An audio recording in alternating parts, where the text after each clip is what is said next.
Hi everyone, this is Keri White, real estate agent in beautiful Los Angeles. I'm so excited because we're at our new office at 1207 Montana in Santa Monica. It's still under construction. We have a little bench going in here. We have more desks coming in, but we're able to film out of here. We're working now. We can't wait to see you by the new office.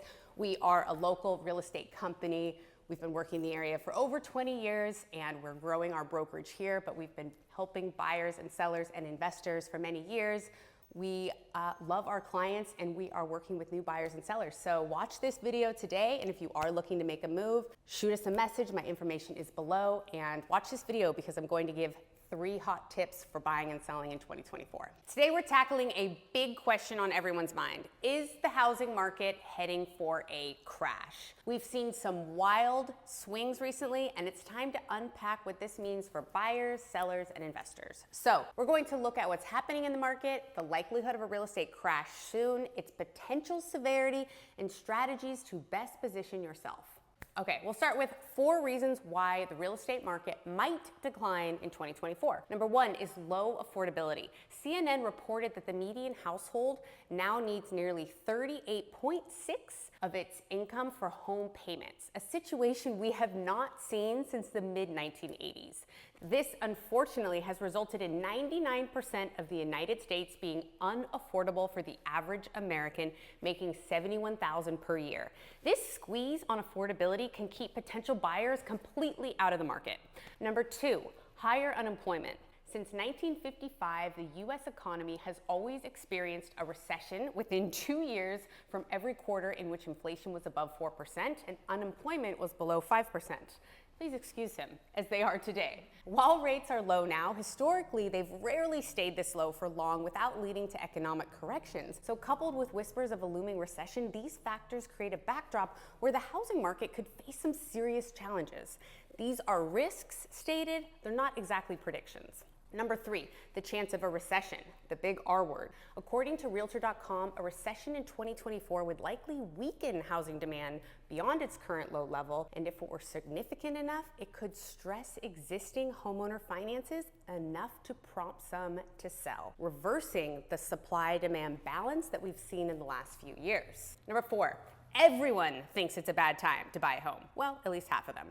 I've seen reports that 48% of the American population think it's a bad time to buy, and only 16% of people think it's a good time to buy.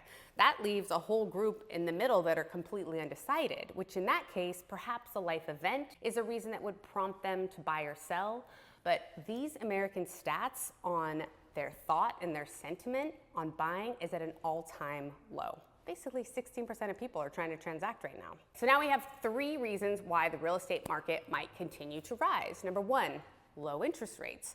Jerome Powell, the chair of the Federal Reserve, indicated in a 60 Minutes interview that the Fed still anticipates making 3 interest rate cuts in 2024, aligning with their forecast from last December 23. These cuts aim to bring interest rates down to 4.6%. Yes. The exact timing of these wasn't specified, but there's speculation they could start around mid-year. And just to remind you, 1 interest rate point on approximately $1 million purchase is close to $1,000 a month. So if a rate goes from 7 to 4.5, you're saving about $1,500, $1,800 a month. That's a big deal for people. So could this happen? Sure. But if inflation starts to peak again, I'm sure they will push rates back up. We are also entering an election season, and I'm sure our current president will be trying to get in favor with low rates. It'll be an interesting year, 24. Number 2, more sellers in 2024. Recent research suggests that the 30-year fixed rate mortgage falling to 5.5% is the magic mortgage rate that would be enough to push more home buyers to purchase homes.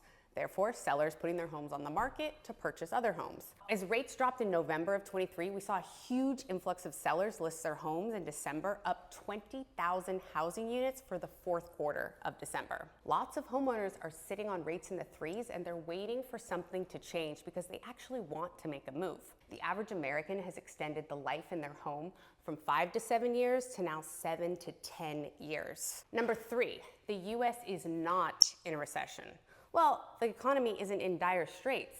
Inflation is being reined in, the GDP numbers are strong. According to Jerome Powell, the economy is gearing up for a soft landing in 24 because that inflation is largely under control and the GDP is strong.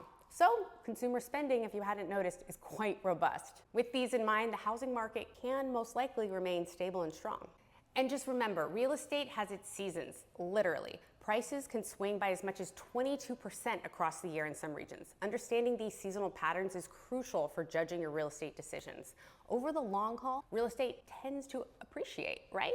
So adjusted for inflation, the upward trajectory of housing values has been a consistent theme for the last 100 years, bearing the anomalies of the 2008 crash. So if you are looking for advice for buying and selling in 2024, here's my hot tips. Keep watching to hear them.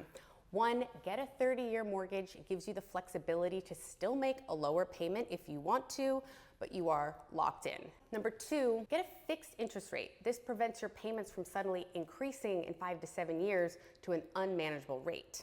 Number 3, refinance if the rate goes down. A lot of lenders are doing a no-cost refinance. This allows you to save some money each month. But the bottom line is only buy a home when you can comfortably afford a home.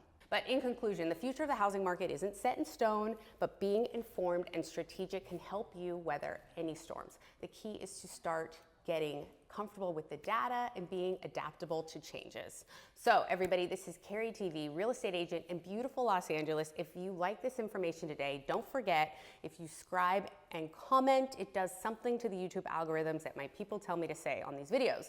But really though, you should like it, you should comment, because I do these to make sure that I get the information out and I want to hear from you.